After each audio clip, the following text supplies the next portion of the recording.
Hurry up, please. All right. All right. So this is round 2. Oh, you can't look there. Round 2, as you know. Episode 2 Episode 2 of Seeds of Ilm. Seeds of Ilm. So I really want to focus this on asking you questions about Islam because for me, as you know, it's been a journey. But what I found with Islam is that the more steps you take into it, like the more benefits that you derive from it. So I really want you to speak on your journey. And if there are any, you don't even have to get into the specifics, but if you want to, go for it. But I really want to know the milestones, like the things that you did and then the benefits that you gained from it. Because what I find is that from the people that are on the outside, it looks like such a hectic religion. There's so many things you have to do. I want it to be as inviting as possible for people so they realize that you just have to just put like your baby toe in and then just like go into it. So for you, what were your, I guess, major milestones? Maybe start at the beginning of like when you first started falling in love with it. Jeez, that's a long one, bro. Question. Number one thing I think is when you truly start to love something, it doesn't matter how hard it is. You'll just find it easy because you're enjoying your time doing it or you're finding value from it. For example, like people make millions of dollars. Some of them had to grind to get to that point, right? But that grind isn't fun for everyone. But what makes it fun is seeing the results that come with it. And for Islam, I believe that the result is getting closer to Allah. Like the peace. The peace you get from it, yeah, exactly. So, I don't know, man. Like, this has been a super long journey, and the journey never ends for anyone, you know? Like, every year you look back at yourself, and you're like, wow, 100%. where was I last year? 100%. It's crazy, right? So, for me, I was born a Muslim, obviously, but understanding the religion, why I pray 5 times a day, all of those details. When did it start? Bro, it started in university. Like, I'm 29 years old, right? He looks 12. I look 12, but and I look 11. In university, I was around 18 years old. 18 to 22, 23, bro, there was not much focus on my religion. It's all about what is university, what does Western countries teach you? Go make money. Like and worldly stuff. And in Western societies, they say time is money. But in Arabic, time equals life. It's not money. So why does Western countries teach us that time is money? They say time is money because they want us to focus on everything in this dunya, everything in this world. Chase it. Yeah. But where does that get us? What sort of happiness does chasing monetary things get you when you can't sleep properly at nighttime? And the only way your heart finds peace, and this is literally like, I don't know, a formula. Your hearts cannot find peace without the remembrance of Allah. You can't. Yeah. Because you're always worried about what's going to happen tomorrow. You're always worried about the things that are temporary. What's going to leave you? Nothing in this world stays with us. Think about it. You're happy one day, you're sad the other day. You have someone today, they pass away tomorrow. You're always fleeting. Everything is fleeting. Everything is fleeting, bro. So when I was searching for my first job back in university, you remember this, Microsoft. So I wasn't in co-op and I had to work extremely hard to even land this interview because students that are in a specific program, you're not eligible to apply for these jobs. Like they literally take away that criteria from you or that even that option. So what I did was I went around like all of these things where I struggled, I made connections, I talked to people, and I landed my first interview at Microsoft. I worked so hard on that interview. I worked for 7 days straight, nonstop. I forgot about my university work, but I was just focusing on interview, tips. What happens? I killed the interview. I literally killed the interview. There was like 4 other co-op students that were like qualified to apply through the portal, so they just had a portal to go through. But for me, I had to go around, find the HR, message her, convince her that I'm qualified. You had to do it the hard way. I had to do it the hard way. I did it. I land the interview. I do the interview. literally killed the interview. And I say I killed the interview because the manager of that team messaged me afterwards saying, right after the interview. It wasn't even an hour. I literally got in my car after doing the interview in the parking lot. I got an email saying, it was amazing talking to you. You had a very strong interview. And I was so happy. I was driving home. You're probably just like, I got this. This is my job. Bro, I was cruising home, like, comfortably, right? And then a week later, I get a reply saying that we just noticed that you're not in co-op, and therefore we won't be able to give you this job. So right away, I have low faith, like in terms of I have low education on my faith. I don't know too much about the religion. I'm just like, why does these things happen to me when I work so hard? Like, why did... I have a question. In that time, were you praying? I combined my prayers.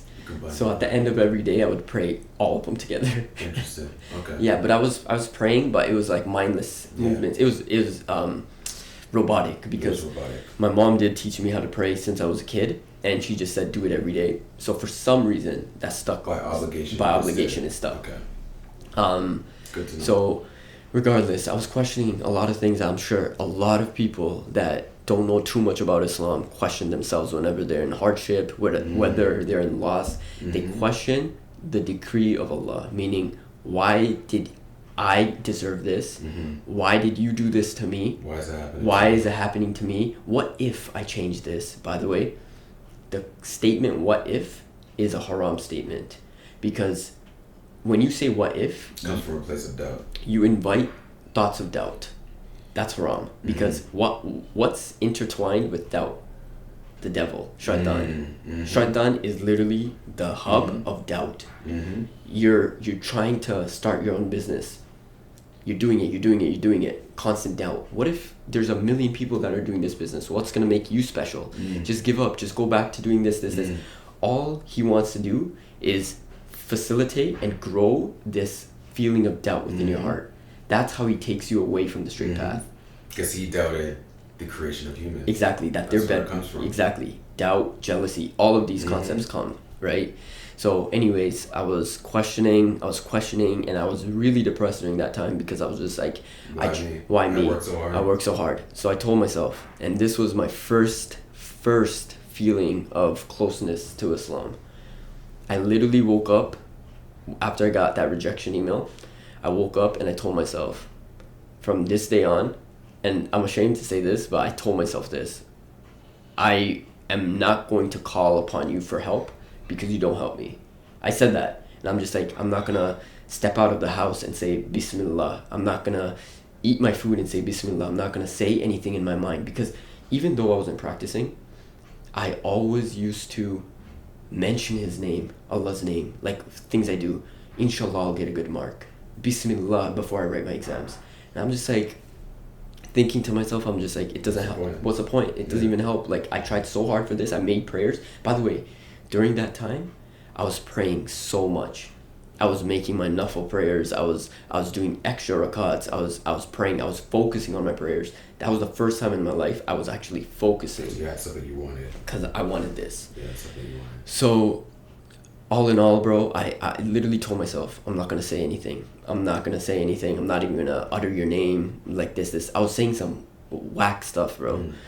And then subconsciously, it's day to day, right? I'm going back to school now, university. How old are you? I'm like 22 or 23 years old.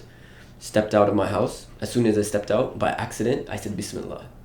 And I'm just like, no, I can't say it. I promised myself I won't say it because it doesn't help me.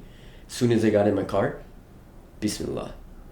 I'm telling you, bro, the whole way there, I'm focusing on not saying it, but something inside of me was just blurting these words out.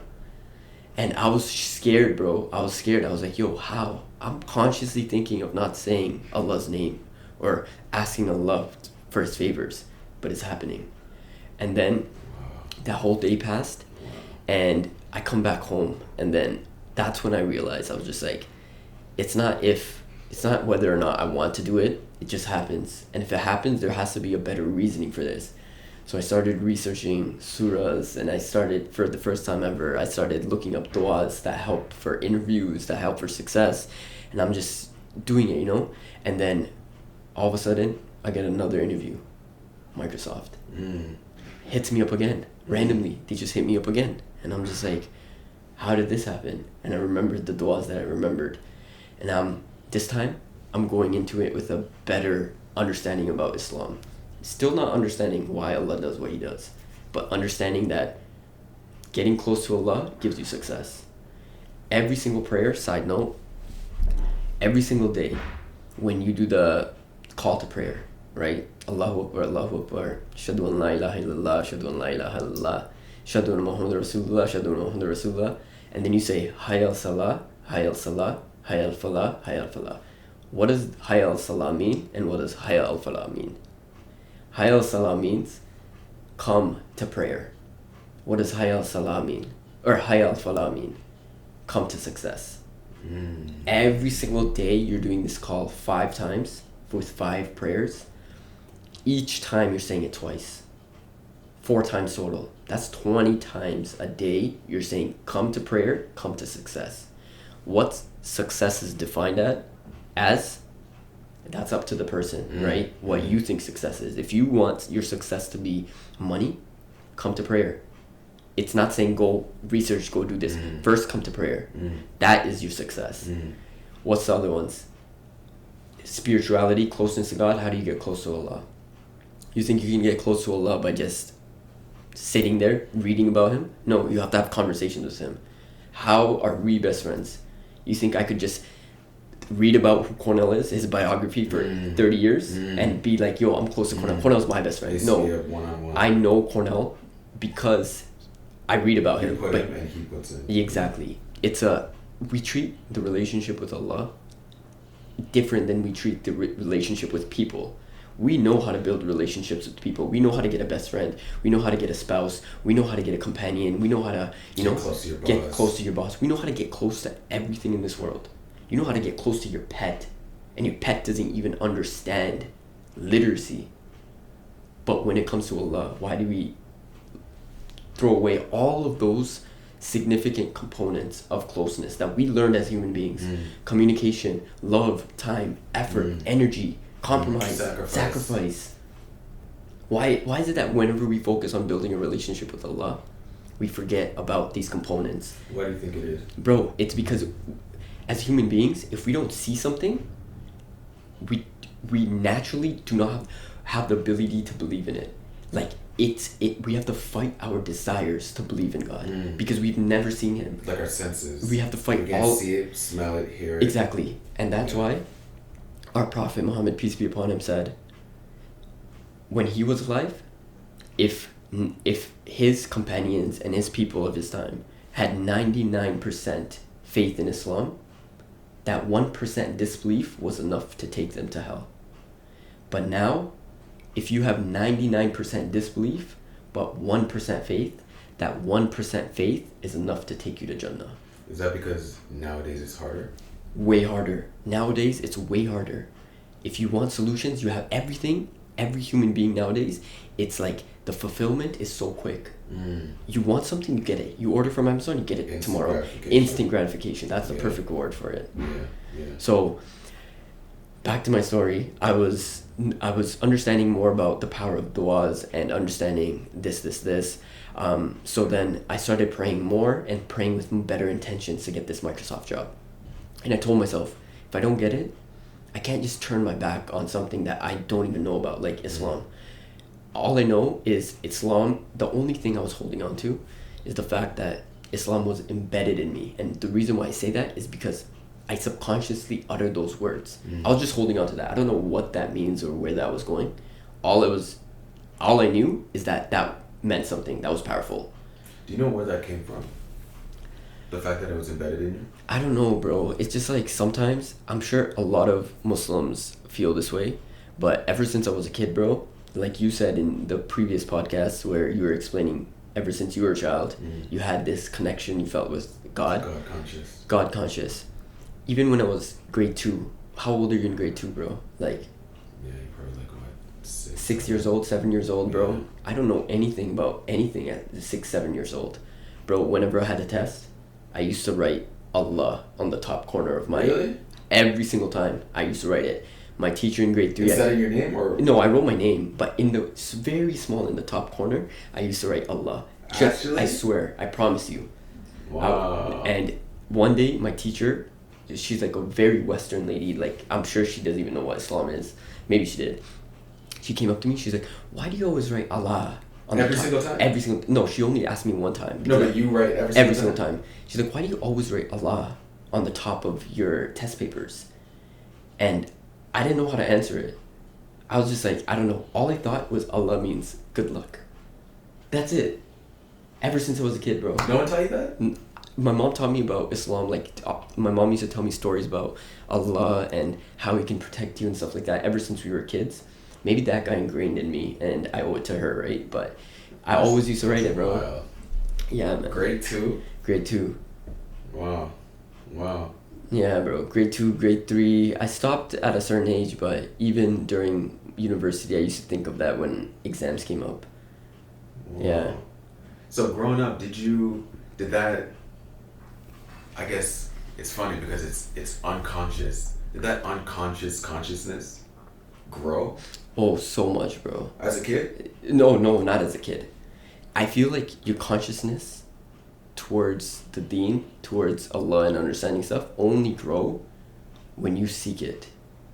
There could be, Allah only places a little bit of that seed inside your heart, but that seed does not grow randomly. You have to nourish it. You have to water it. Yeah. You have to feed it sunlight. You have to do everything. Every single person is born with a bit of that. Yeah. That you have something ingrained inside of you. Every single person in this world. Yeah. But how does it grow? You have to water it. You have to utilize that feeling, and you have to seek it out. Yeah. You can't be depending on that. If God is real, He'll show Himself to me. Yeah. Bro, God does not need you. Yeah. He's not. Why would He show Himself to you when you there's have to want to be shown? Why would God show Himself to a disbeliever, whereas there's millions of devout believers waiting to see Him? Why do you get the prize of seeing Him? Mm-hmm. You ever think about it that way? Mm-hmm. Yeah, there's a story. There's a story that Prophet Muhammad, peace be upon him, no, I can't remember the story, but it was something around the lines of when he was trying to, people around him were just like, prove that you're a prophet, prove that you're a prophet, prove that Allah's real, prove it. And then he tried, he prayed, and he said, all these disbelievers, they want a sign, show them a sign. And Allah literally said, no. Even if I show them a sign, they're not going to believe. They're going to say it's witchcraft. They're going to say it's da-da-da. So that just goes to show that if you don't have that desire and that openness in your heart, Allah knows, nothing's going to happen. Nothing's going to happen. You're not going to see anything. I remember, You're not going to see anything. Exactly, bro. Once your heart is closed, you can't really... Yeah. It's very difficult, man. And the only way to, open up that heart... I was reading this hadith by I gotta start remembering these references, but it says the only place that melts a hard heart is the hellfire. That was a deep one. That was a deep one. Wow. Yeah, I heard that. I read that just recently. I'm gonna find it who said that, but that one got me, bro. Do you think that has any correlation with the fact that it's trials that often wake people up? It's they get in a car accident. It's oh, whoa, okay. That's exactly that. Yeah, right. Because you're almost tasting death. Exactly, bro. So God literally did you a favor by using that calamity in this world to every person that looks at it, but disguised as the most beautiful blessing that brings you back to Allah, that softens your heart. Mm-hmm. So a soft heart doesn't need to be melted. A soft heart is melted. And bro, it's so funny because that's how I really got into it. Mm-hmm. That was I jumped off the edge. Yeah. Because you told me those exact words when I got in a car accident. But I was stressed. I was like, why did this have to happen to me? Yeah. It was around the time where, because I got in that car accident, I couldn't work anymore, and then I got fired, and then it was my family's car, so I was like, this is all my fault, all my fault. And then you just hit me with, bro, maybe it was for a reason. The fact that you didn't die, isn't that a blessing in and of itself? And that hit me. Yeah. That hit me. I remember that. Because it made me realize everything happens for a reason. And even bad situations, there are blessings. And look at the timing, okay? So try to picture the timing between all of that. I got rejected from Microsoft, lost my faith. I got another interview at Microsoft, but this time I was at a different mindset. Didn't get the job, but at that point, I said I'm not going to go back on my way and turn my back to Allah like I did last time. This time around, I'm going to pray harder. Let's just see where it goes. Praying. Graduated. As soon as I graduated, alhamdulillah, I got the best job a student could get as a new grad. Mm-hmm. You know? That didn't have co-op. Money-wise, luxury-wise, like growth-wise, everything was the best I could have never imagined. Mm-hmm. Mm-hmm. That's when I realized if I did end up getting those jobs, and this is me thinking back as a little kid, bro. If I did get those jobs, I might have been unhappy. I might have got fired. I might have not been in the field I wanted to go in. But God didn't give me that job, and God didn't give me that job, and Allah didn't give me that job. All because Allah, one, wanted me to get closer to Him by calling out to Him. Mm-hmm. Allah, when He loves people, He wants to hear them often. Mm-hmm. So how... He knows how He created us. Mm-hmm. When do you hear someone often? When they need something from you. If I needed you badly, I would call you 20 times a day just to say, yo, I need this, I need this, I need this. But if I didn't need you, my life was perfect, you would not get a call from me. You know what I mean? Yeah. Allah knows how He created us. So He inflicts hardships upon people that He loves so that they call upon Him again. Yeah. That He wants to hear their voice. Yeah. Regardless, I got closer to Allah. I got closer to that relationship. And that's literally, I didn't even get to start the new job yet, and you got into that car accident. Yeah. That's when I was able to give you that advice because I already passed that. Yeah. I passed that. I literally just passed that point that you just got into. Mm-hmm. You know? And that goes back to what we said last podcast, that our lives have been so parallel. Yeah. Subhanallah. Sometimes He will go ahead, learn a lesson that I'm going to need. I slow down because, I haven't learned that lesson. He already learned it. Then I catch up, and then sometimes I go ahead, I tell him a lesson, I get him through it. Like, it's a blessing. It's a blessing. But that also reminds me of a story about someone came to the Prophet and say he had land that was this big, right? He had one sheep or whatever. And he's telling Prophet Muhammad, please, yeah, peace be upon him. Please, can you just make dua? Just I want more land. Please, I want to be more successful. Please. Prophet Muhammad said, no, I can't do that. He's like, oh, fine. Week passes. Please, I only have 2. I want 3. I want 4. Please, just make dua. Your connection is so good. He'll listen. Prophet Muhammad, peace be upon him, said, no. Maybe a month passed, and Prophet Muhammad, peace be upon him, realized he's relentless. He keeps asking for it. And then finally he says, okay, I'll make dua. Of course, any dua he makes. Yeah. Instant. So he gets the land. The guy is successful. It goes from 4 to 8 to 12 to 16. He's like, oh my gosh, Prophet Muhammad, peace be upon you. It worked. I'm so much, oh my God, now it's 30, now it's 40. What that did though, and the reason why Prophet Muhammad, peace be upon him, said no, is because the more land he had, the further he was from the masjid. The further he was to being able to travel to actually pray. And the less close he got to Allah. Wow. Allah knew that. So sometimes when Allah takes something from you or doesn't give you that thing that's dangling that you want, your Microsoft, that job, the car, it's because He wants you to get closer to Him. And He knows. So we may think that I want to get married, I want that, it didn't work out, that husband didn't work out, that didn't work out, that job didn't work out, my family, it didn't work out, I have to move here, God, like Allah knows everything. So we can't hold on to it. Yeah. We can't hold on to like the worldly stuff. That's a crazy example. Right? Yeah. It's crazy. That's like a crazy example. That will never leave me. When you truly can come to a point where you are content with anything that Allah does because He's driving your life. Like you're giving Him full access. You literally say, whatever happens today, I trust you. I trust you. Good, bad, whatever. Because I know for a Muslim, if it's a good thing, alhamdulillah. If it's a bad thing, alhamdulillah. Exactly. Because that bad thing has blessings in it. Our Prophet Muhammad, peace be upon him, even said, there's a quote, not even no calamity, no disease, no illness, nor sadness, nothing befalls a believer, even if it were a prick of a little thorn, that Allah expiates some of his sins for it.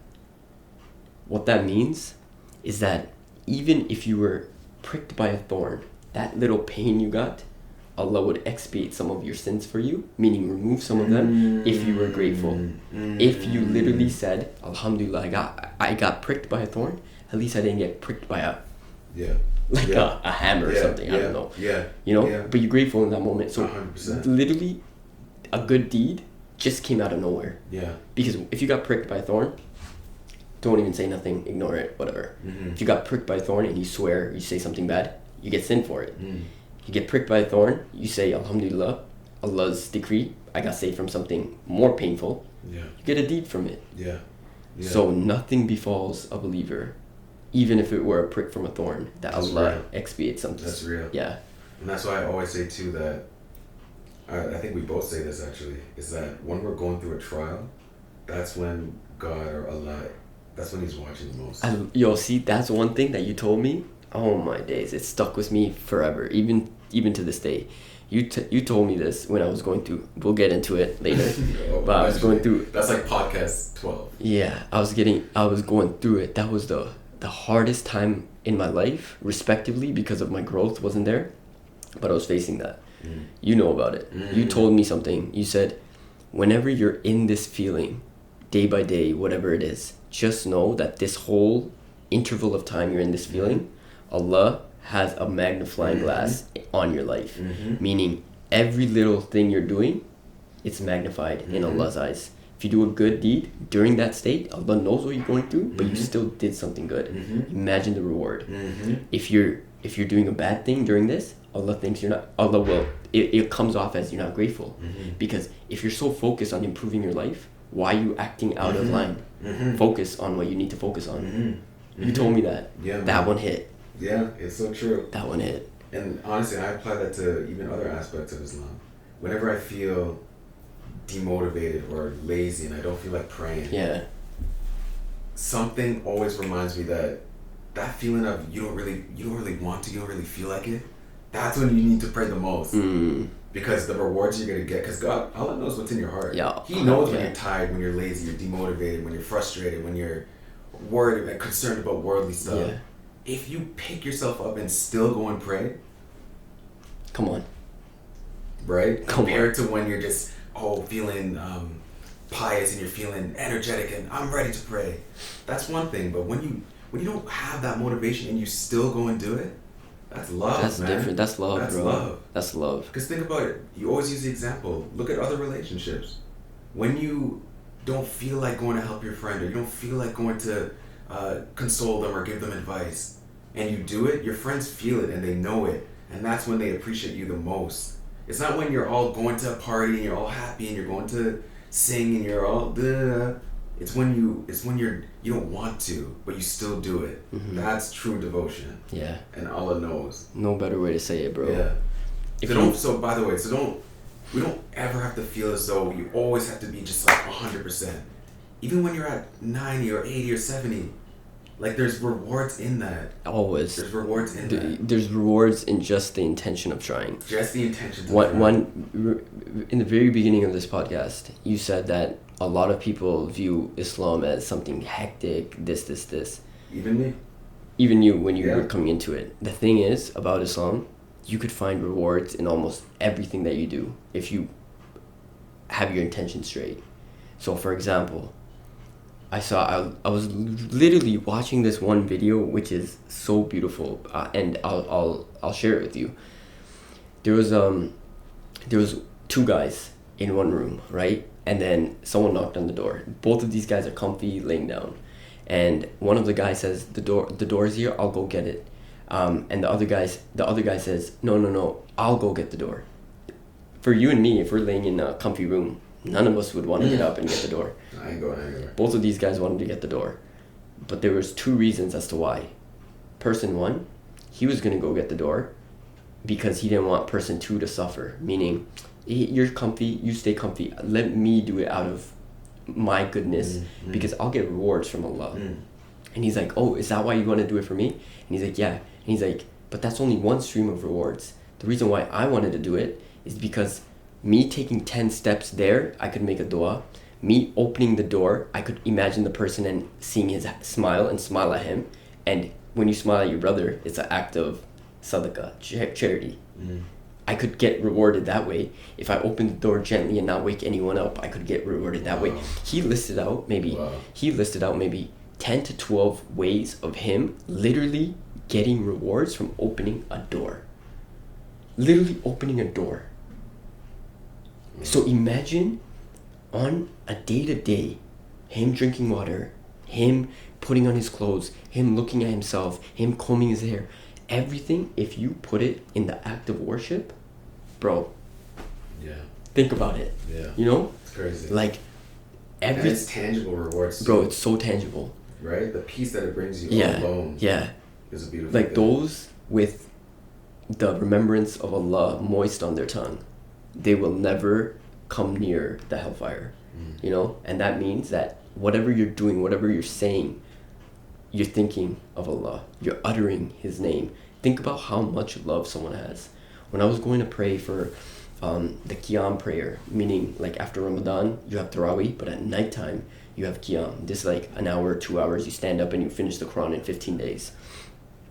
We prayed for 2 hours, and as we were stepping out, this guy was just murmuring. He's just murmuring. And I was just like, I don't know what he's saying, but he's murmuring. He's like a kind of old guy.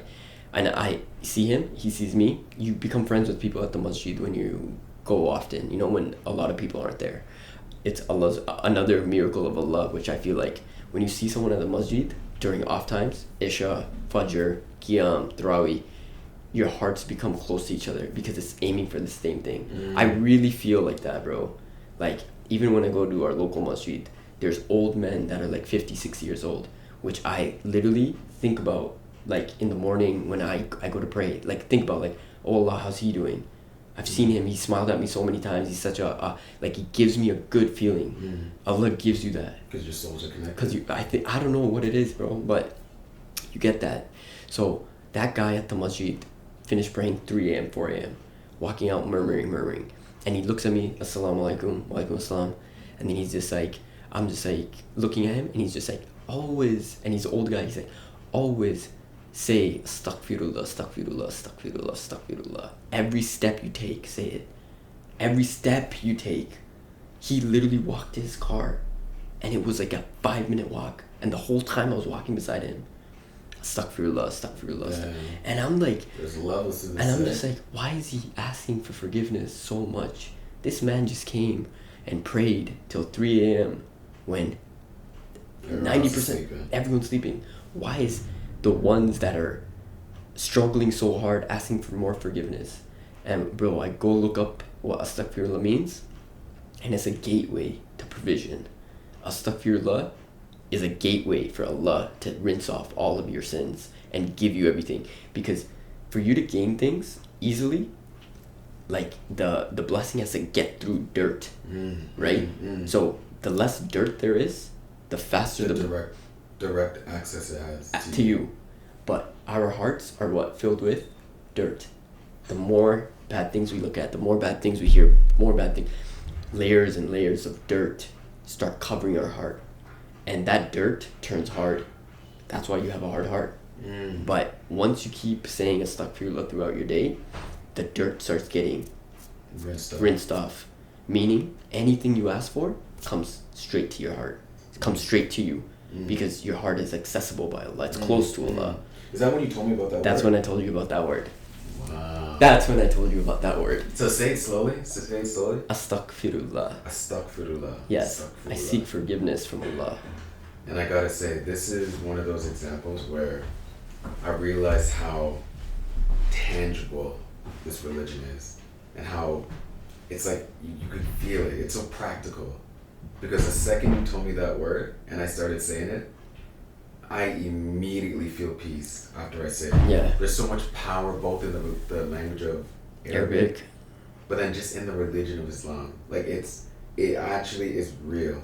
So if you Google how to say it, find the pronunciation, and just say it, you will immediately feel a sense of peace. Always. And it's so funny because every time I pray, when I say that word, the first thing that I think of immediately is repentance. Yes. Isn't that a coincidence? Yeah, and think about it. The most perfect human being to ever walk on this earth, Prophet Muhammad, peace be upon him, repented, astaghfirullah, 100 times a day. Who are we compared to our Prophet Muhammad, peace be upon him, that we don't even utter this word once a day? Yeah. Imagine the faith levels here, bro. Yeah. He wasn't just a prophet because like he was perfect.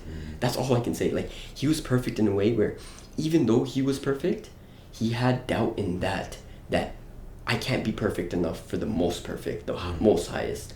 So there must have been something I could have done better. So he was saying astaghfirullah to get forgiveness on that.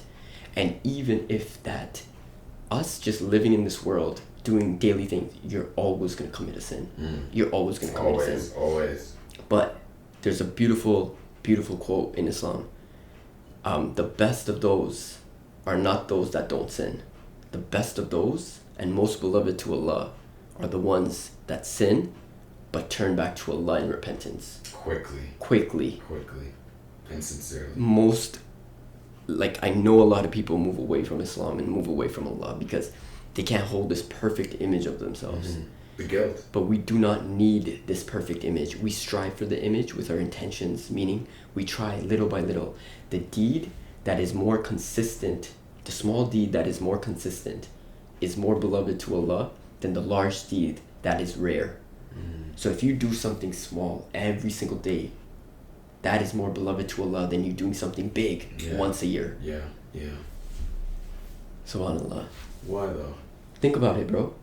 Think about it.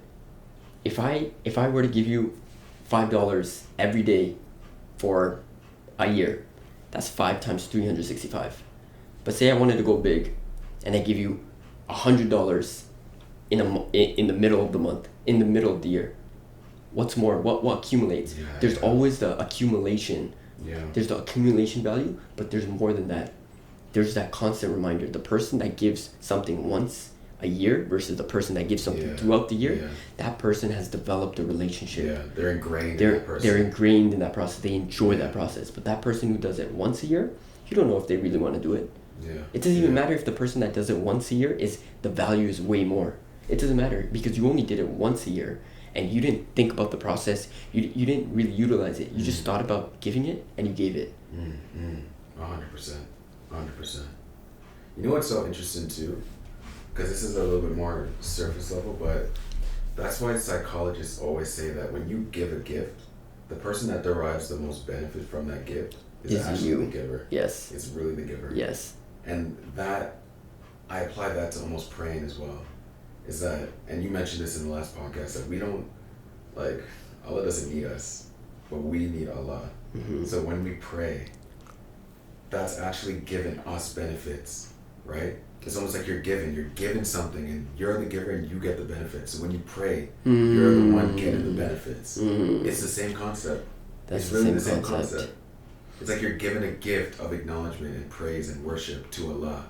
And because of that gift, He's blessing you with peace, contentment, happiness, joy, all the things that make life easier.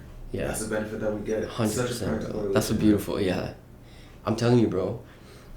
Also, and like, because I came from a very Christian family, everyone in my family is Christian, and when I even think about the concept of going to church once a Sunday versus this religion where you pray consistently 5 times a day, every single day, that difference, I can feel it. Yo, bro. I can feel it because you go to church on a Sunday, you get rejuvenated, it's cool. By Monday, it's gone, it's forgotten. But it's the same concept of the donation that you mentioned. Exactly, but think about it. You know why I feel like such a big gap between Islam and Christianity? And it could be different for other Christians, okay? But I'm saying in general. In Christianity, say for example, you go to church on Sunday, you're at a level 10. You're all-time spiritual, all-time high, you're good, you're trying to follow. Monday goes down to 9, 7, 5, whatever, down. Back to Sunday, you're at 0. Start back up. So where's the growth?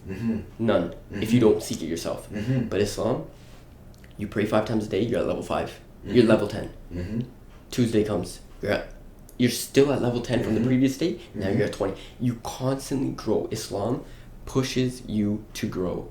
Islam it's one religion. For example, our name of the podcast, Seeds of Ilm, means seeds of knowledge. Knowledge is something that, what does it do? When you know about something, what does it do? It helps you understand that thing, and you are able to use your heart to love it. So it's no longer an obligation. It's no longer you need it. If I didn't know about, say for example, I didn't have knowledge about how to drive a car or what a car is capable of, I would not know the dangers of a car. I wouldn't know the happiness of a car. I wouldn't know the ease of a car, the benefit. If I were to ask you, do you love cars? I would have to say, yes, I love cars. If someone asks me why, can I just say, the car looks nice? Cool. Yeah. You can't say that. Yeah. I love cars for X, Y, for Z. X, Y, Z. But how?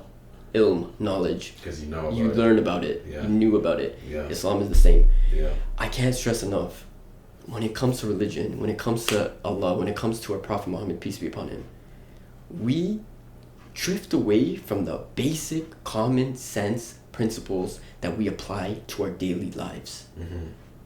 In building this relationship, I don't know why. Like, you know what I mean? Yeah. Build the relationship with your Prophet, peace be upon him, with Allah, with Islam, with the Deen, the same way you would build your relationship with a loved one, with your friend, with your family, with your mom, with your dad. Yeah. You know what I mean? Yeah. It takes time, takes energy, it takes sacrifice, it takes compromise. It takes consistency. Consistency. That's the key one. That's the key difference. Exactly. That's the key difference. Takes consistency, bro. Yeah. And that's why this is the final religion, man. I know this in my heart with absolute certainty. Because just look at life right now, man. You mentioned instant gratification. You mentioned that things move so fast. Everything's so worldly. Everything is greed. Everything's envy. You look at what they're doing, right? This religion, the fact that, even the mere fact that you have to pray 5 times a day, it fits the life that we live right now so well. Because it's so easy to drift. So when I used to just go to church on Sunday, by Sunday evening I'm already, okay, what's on Instagram? Okay, what's this? Okay, what's this? What's this? Right? And that's not a knock on going to church. Like, going to church was beautiful. I loved it.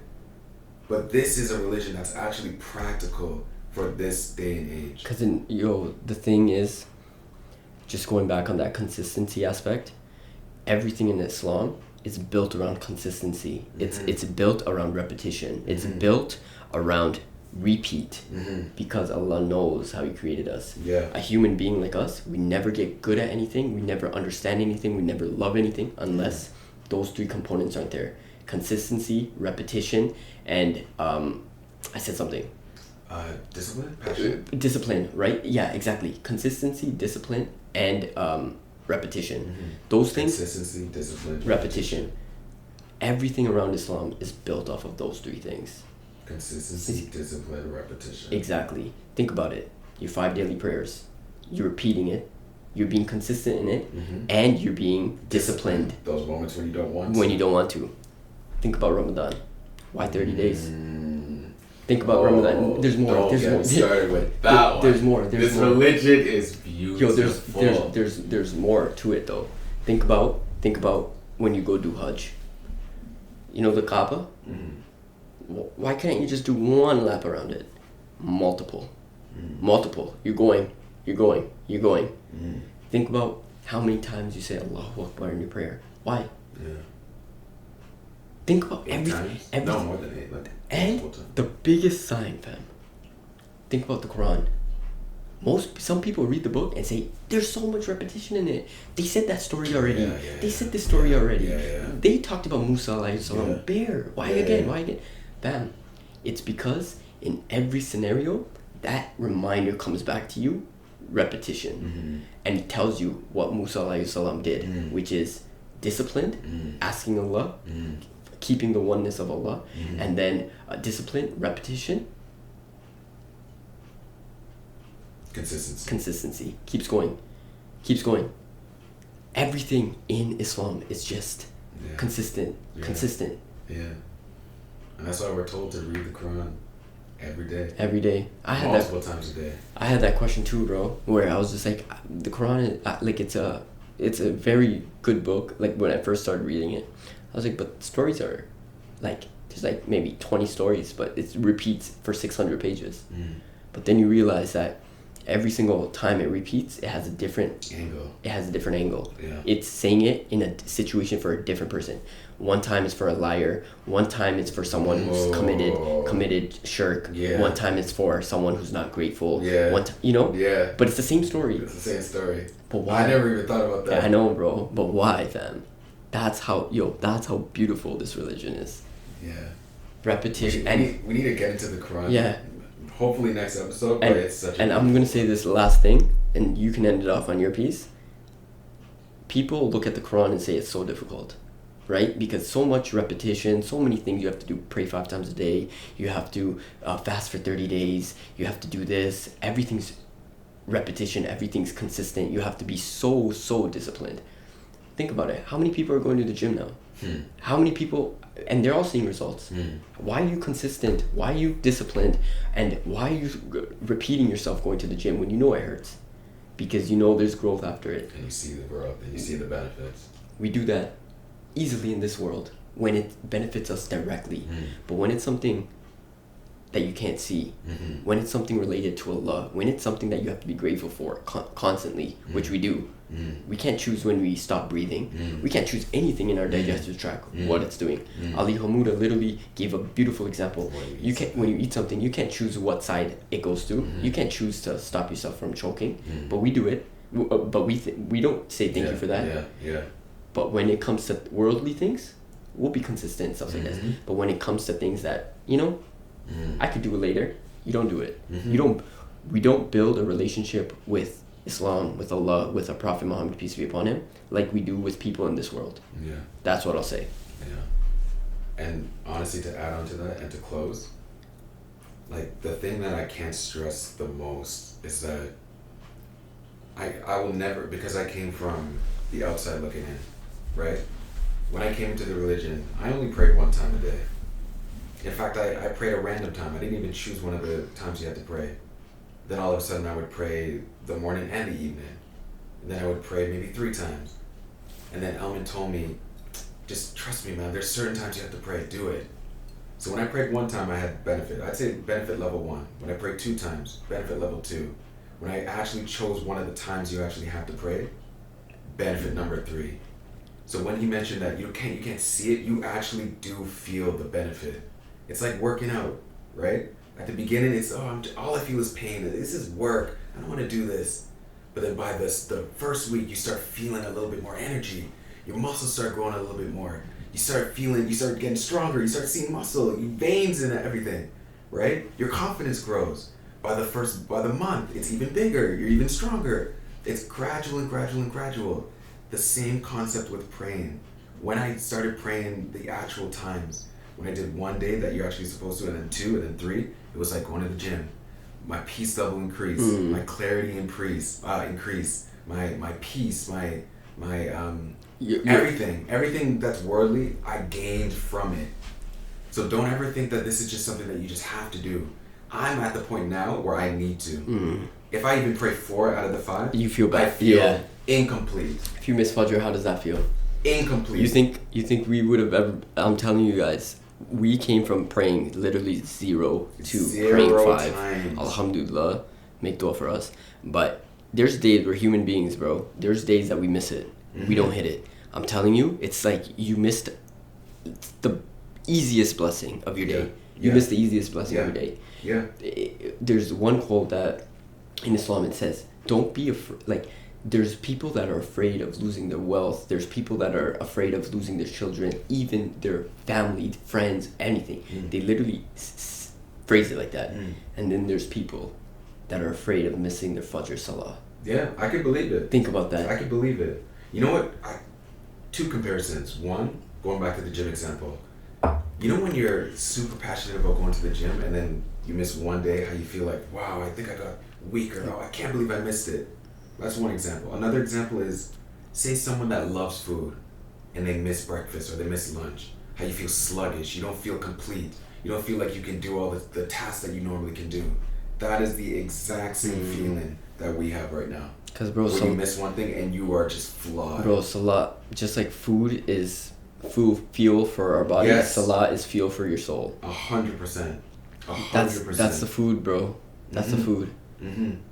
So, again, you just need to take one step. Because I did. One step. Yeah. You don't have to look at it as it's so intimidating. Because now, again, just like he said, 5 years ago, I would have been like, nah, that's too much. Yeah. You have to wake up early. Not even 5 years. What do you mean, bro? Less than 2 years ago, you said this. Less than 2 years ago. Less than 2 years ago. Relax. But literally 2 years ago, I was like, no, I'm not doing it. Less than 2 years ago, this guy, I literally was telling him pray, whatever. He's just like, yo, you gotta stop pushing me. Yeah, you know? Yeah. I'll pray when I want to. I'll pray when I want to. But yo, do you realize, like, seeing in hindsight, like, sometimes you need that push. Like, sometimes you need that reality check. Because what the example I gave you, which I still remember to this day, is you were using that as, I'll pray when I'm ready, as you have time. And we'll get into the topic of time. But and patience and all that no stuff. one knows how much time they have. 100%. No one knows. Use this as your push. Yeah. But just know that you're being pushed in the right direction. It's like that friend that told you to work out, and you're like, no. And then as soon as you started working out, it's like, oh my God, I can't go back. That's the same feeling, except this is even more important. Exactly. So we'll close it. We'll close it here. Assalamu alaikum, everyone. And we're honestly, our topics like this is honestly, we're just talking, you know, and these are the conversations that we have in our videos, 1 minute, 2 minute videos on TikTok. Resonates with you guys, and we're just sharing, you know, what we've learned. And I think honestly, these are the types of vibes we're going for podcasts, like something casual, just sharing stories about our lives. There's beneficial conversations. There's a bunch of buddies I have with amazing journeys to Islam and stuff. So it's just sharing ilm, you know, sharing knowledge. Yeah, for sure. Appreciate you all. Allah Hafiz.